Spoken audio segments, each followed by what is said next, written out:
News next top ನ್ಯೂಸ್ಗೆ ಸ್ವಾಗತ. ನಾನು ದರ್ಶನ್ ಶೆಟ್ಟಿ ನಾರ್ಕಳಿ. ಟಾಪ್ ನ್ಯೂಸ್ ನೋಡೋಣ. ಅದಕ್ಕೂ ಮುನ್ನ ಈ ಕ್ಷಣದ ಹೆಡ್ಲೈನ್ಸ್. ನಕಲಿ ಆಧಾರ್ ಕಾರ್ಡ್ ಹಾವಳಿಗೆ ರಾಜ್ಯ ಸರ್ಕಾರದಿಂದ ಬ್ರೇಕ್. ಮಹಿಳೆಯರ ಉಚಿತ ಬಸ್ ಪ್ರಯಾಣಕ್ಕೆ ವಿಶೇಷ ಸ್ಮಾರ್ಟ್ ಕಾರ್ಡ್. ಸ್ತ್ರೀ ಸುರಕ್ಷತೆಗೆ ನಿರ್ಭಯ ಟ್ರ್ಯಾಕಿಂಗ್. ಉಚಿತ ಬಸ್ ಪ್ರಯಾಣ ಬೆನ್ನಲ್ಲೇ ವಿದ್ಯಾರ್ಥಿಗಳಿಂದ ಹೊಸ ಬೇಡಿಕೆ. ಮೆಟ್ರೋ ಪ್ರಯಾಣದಲ್ಲಿ ರಿಯಾಯಿತಿಗೆ ಸ್ಟೂಡೆಂಟ್ಸ್ ಮನವಿ. ಪತ್ರದ ಮೂಲಕ ಸಿಎಂ ಡಿಕೆ ಶಿವಕುಮಾರ್ಗೆ ಮನವಿ. ಹನಿಮೂನ್ ನೆಪದಲ್ಲಿ ಜೊತೆ ಬಂದ ಇಡೀ ಸಂಸಾರ. ಸಿಟ್ಟಿಗೆದ್ದು ಪತಿಗೆ ವಿಚ್ಛೇದನ ನೋಟಿಸ್ ನೀಡಿದ ನವವಧು. ಸೋಷಿಯಲ್ ಮೀಡಿಯಾದಲ್ಲಿ ಜೋರಾಯಿತು ಪರ ವಿರೋಧದ ಚರ್ಚೆ. ರಾಜ್ಯದಲ್ಲಿ ಇಂದು ಮುಂದುವರಿಯಲಿದೆ ವರುಣನ ರೌದ್ರಾವತಾರ. ಕರಾವಳಿ ಮಲೆನಾಡಿನ 5 ಜಿಲ್ಲೆಗಳಿಗೆ ರೆಡ್ ಅಲರ್ಟ್. ಮುಂದಿನ 12 ಗಂಟೆಗಳ ಕಾಲ ತೀವ್ರ ಕಟ್ಟೆಚ್ಚರ. ರಾಷ್ಟ್ರ ರಾಜಕಾರಣದಲ್ಲಿ ಪಿಎಂ ಮೋದಿ ನೂತನ ದಾಖಲೆ. ದೇಶದ ಸುದೀರ್ಘಾವಧಿಯ ಸತತ ಚುನಾಯಿತ ಪ್ರಧಾನಿ ಎಂಬ ಹೆಗ್ಗಳಿಕೆ. ನೆಹರು ರೆಕಾರ್ಡ್ ಮುರಿದ ನಮೋ.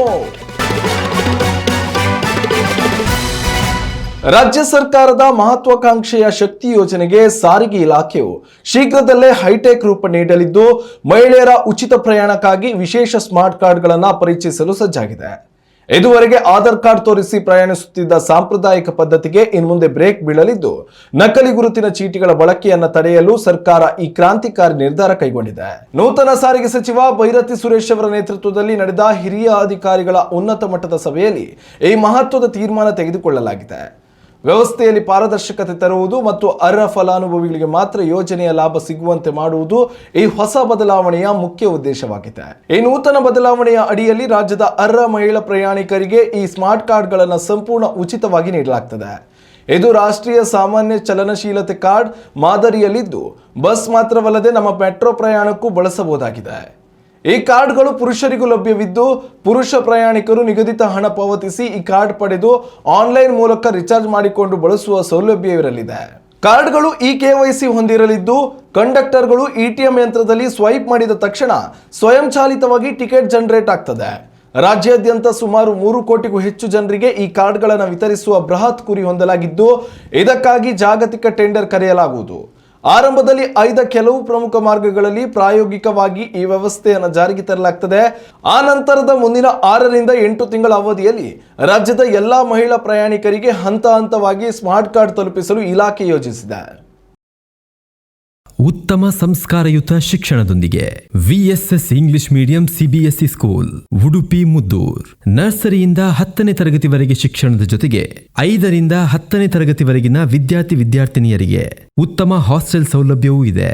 ನಿಮ್ಮ ಮಕ್ಕಳ ಪ್ರವೇಶಾತಿಗಾಗಿ ಈ ಸಂಖ್ಯೆಗೆ ಕರೆ ಮಾಡಿ.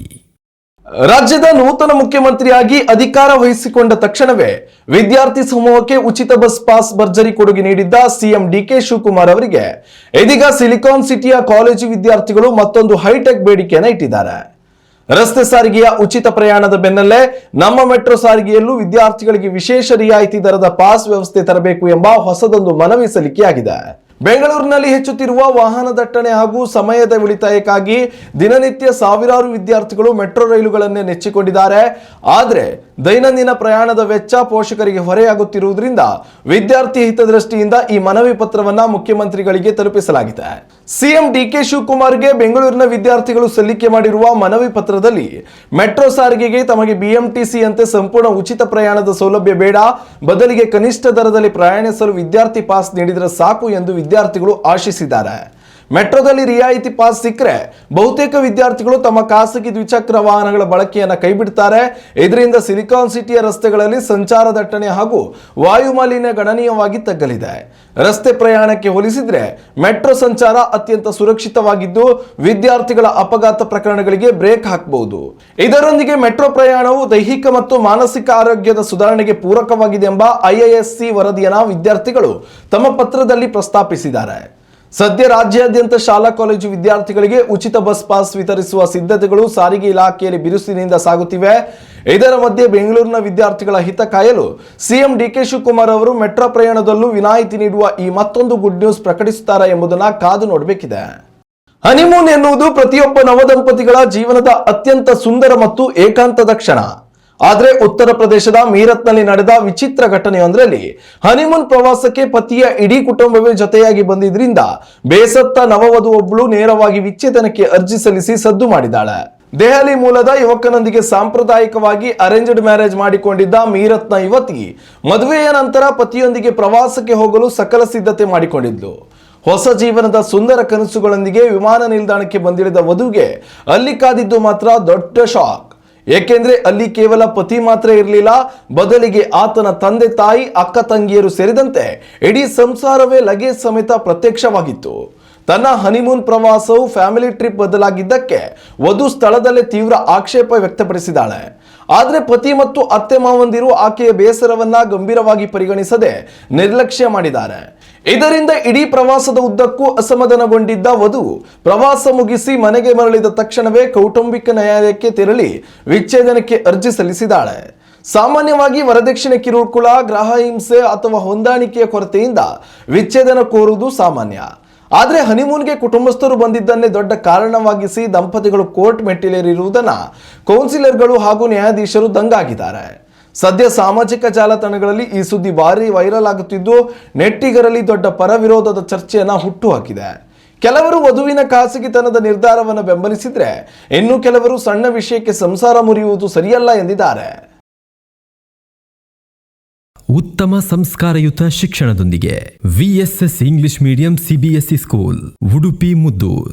ನರ್ಸರಿಯಿಂದ 10ನೇ ತರಗತಿವರೆಗೆ ಶಿಕ್ಷಣದ ಜೊತೆಗೆ 5ರಿಂದ 10ನೇ ತರಗತಿವರೆಗಿನ ವಿದ್ಯಾರ್ಥಿನಿಯರಿಗೆ ಉತ್ತಮ ಹಾಸ್ಟೆಲ್ ಸೌಲಭ್ಯವೂ ಇದೆ. ನಿಮ್ಮ ಮಕ್ಕಳ ಪ್ರವೇಶಾತಿಗಾಗಿ ಈ ಸಂಖ್ಯೆಗೆ ಕರೆ ಮಾಡಿ. ಅರೇಬಿಯನ್ ಸಮುದ್ರದಲ್ಲಿ ಮಾನ್ಸೂನ್ ಮಾರುತಗಳು ತೀವ್ರವಾಗಿ ಬಲಗೊಳ್ಳುತ್ತಿರುವ ಹಿನ್ನೆಲೆಯಲ್ಲಿ ರಾಜ್ಯದಲ್ಲಿ ಮಳೆರಾಯನ ಆರ್ಭಟ ಜೋರಾಗಿದೆ. ಮುಂದಿನ ಕೆಲವು ಗಂಟೆಗಳಲ್ಲಿ ಕರಾವಳಿ ಮತ್ತು ಮಲೆನಾಡಿನ ಭಾಗಗಳಲ್ಲಿ ಅತಿ ಭಾರಿ ಮಳೆಯಾಗುವ ಮುನ್ಸೂಚನೆಯನ್ನ ಭಾರತೀಯ ಹವಾಮಾನ ಇಲಾಖೆ ನೀಡಿದೆ. ಪರಿಸ್ಥಿತಿಯ ಗಂಭೀರತೆಯನ್ನ ಪರಿಗಣಿಸಿ ರಾಜ್ಯದ ಪ್ರಮುಖ 5 ಜಿಲ್ಲೆಗಳಿಗೆ ರೆಡ್ ಅಲರ್ಟ್ ಘೋಷಿಸಲಾಗಿದ್ದು, ಸಾರ್ವಜನಿಕರು ತೀವ್ರ ಜಾಗೃತಿ ವಹಿಸುವಂತೆ ಸೂಚಿಸಲಾಗಿದೆ. ದಕ್ಷಿಣ ಕನ್ನಡ, ಉಡುಪಿ, ಉತ್ತರ ಕನ್ನಡ, ಚಿಕ್ಕಮಗಳೂರು ಮತ್ತು ಶಿವಮೊಗ್ಗ ಜಿಲ್ಲೆಗಳಲ್ಲಿ ವರುಣನ ರೌದ್ರಾವತಾರ ಹೆಚ್ಚಿರಲಿದ್ದು ರೆಡ್ ಅಲರ್ಟ್ ಜಾರಿಯಲ್ಲಿರುತ್ತದೆ. ಇದರೊಂದಿಗೆ ರಾಯಚೂರು, ಧಾರವಾಡ, ಹಾವೇರಿ ಹಾಗೂ ಕೊಡಗು ಜಿಲ್ಲೆಗಳಲ್ಲೂ ಧಾರಾಕಾರ ಮಳೆ ಸುರಿಯುವ ಸಾಧ್ಯತೆ ಇರುವುದರಿಂದ ಆರೆಂಜ್ ಅಲರ್ಟ್ ನೀಡಲಾಗಿದೆ. ಈ ಭಾಗಗಳಲ್ಲಿ ಮುಂದಿನ ಕೆಲವೇ ಗಂಟೆಗಳ ಅವಧಿಯಲ್ಲಿ 115 ಮಿಲಿಮೀಟರ್ಗಿಂತಲೂ ಅಧಿಕ ಮಳೆಯಾಗುವ ಆತಂಕವಿದೆ.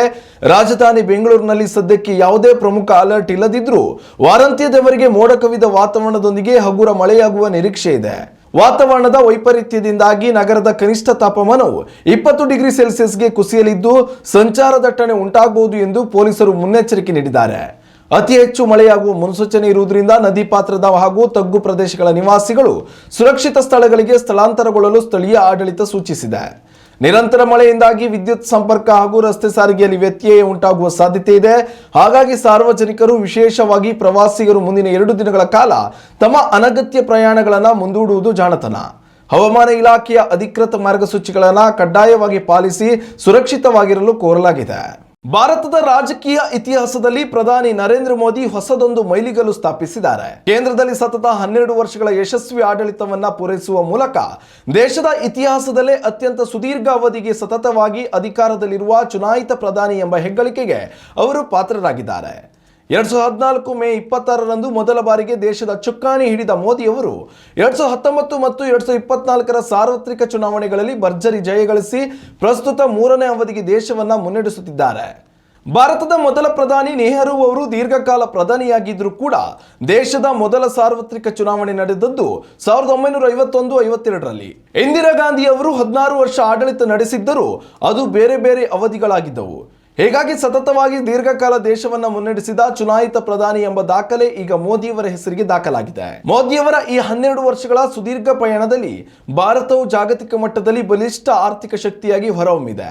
ಯುಪಿಐ ಡಿಜಿಟಲ್ ಕ್ರಾಂತಿ, ಜಿಎಸ್ಟಿ ಜಾರಿ, ಮೂಲಸೌಕರ್ಯಗಳ ಅಭಿವೃದ್ಧಿ ಹಾಗೂ ಬಡವರಿಗಾಗಿ ಕೋಟ್ಯಾಂತರ ಪಕ್ಕಾ ಮನೆ ಮತ್ತು ಶೌಚಾಲಯಗಳ ನಿರ್ಮಾಣದಂತಹ ಕಲ್ಯಾಣ ಯೋಜನೆಗಳು ಈ ಅವಧಿಯ ಪ್ರಮುಖ ಸಾಧನೆಗಳಾಗಿವೆ.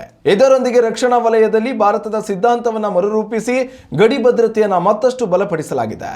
ಈ ಐತಿಹಾಸಿಕ ಸಾಧನೆಯ ಸವಿನೆನಪಿಗಾಗಿ ನವದೆಹಲಿಯಲ್ಲಿ ಎನ್ಡಿಎ ಮೈತ್ರಿಕೂಟದ 72 ಪ್ರಮುಖ ನಾಯಕರ ವಿಶೇಷ ಸಭೆಯನ್ನು ಹಮ್ಮಿಕೊಳ್ಳಲಾಗಿದ್ದು, ಪ್ರಧಾನಿಯವರ ದೂರದರ್ಶಿತ್ವದ ನಾಯಕತ್ವವನ್ನು ಅಭಿನಂದಿಸಿ ವಿಶೇಷ ನಿರ್ಣಯವನ್ನು ಅಂಗೀಕರಿಸಲಾಗುತ್ತಿದೆ. ಶ್ರೀಲಂಕಾ ಸೇರಿದಂತೆ ವಿಶ್ವದ ಪ್ರಮುಖ ರಾಷ್ಟ್ರಗಳ ನಾಯಕರು ಭಾರತದ ಪ್ರಧಾನಿಗೆ ತಮ್ಮ ಶುಭ ಹಾರೈಕೆಗಳನ್ನು ತಿಳಿಸಿದ್ದಾರೆ. ಇನ್ನಷ್ಟು ತಾಜಾ ಸುದ್ದಿಗಳಿಗಾಗಿ ನೋಡ್ತಾ ಇರಿ ನ್ಯೂಸ್ ನೆಕ್ಸ್ಟ್. ಇದು ವರ್ತಮಾನದ ಕೈಗನ್ನಡಿ. ಉತ್ತಮ ಸಂಸ್ಕಾರಯುತ ಶಿಕ್ಷಣದೊಂದಿಗೆ VSS English medium CBSE school Udupi Muddur. ನರ್ಸರಿಯಿಂದ 10ನೇ ತರಗತಿವರೆಗೆ ಶಿಕ್ಷಣದ ಜೊತೆಗೆ 5ರಿಂದ 10ನೇ ತರಗತಿವರೆಗಿನ ವಿದ್ಯಾರ್ಥಿನಿಯರಿಗೆ ಉತ್ತಮ ಹಾಸ್ಟೆಲ್ ಸೌಲಭ್ಯವೂ ಇದೆ. ನಿಮ್ಮ ಮಕ್ಕಳ ಪ್ರವೇಶಾತಿಗಾಗಿ ಈ ಸಂಖ್ಯೆಗೆ ಕರೆ ಮಾಡಿ.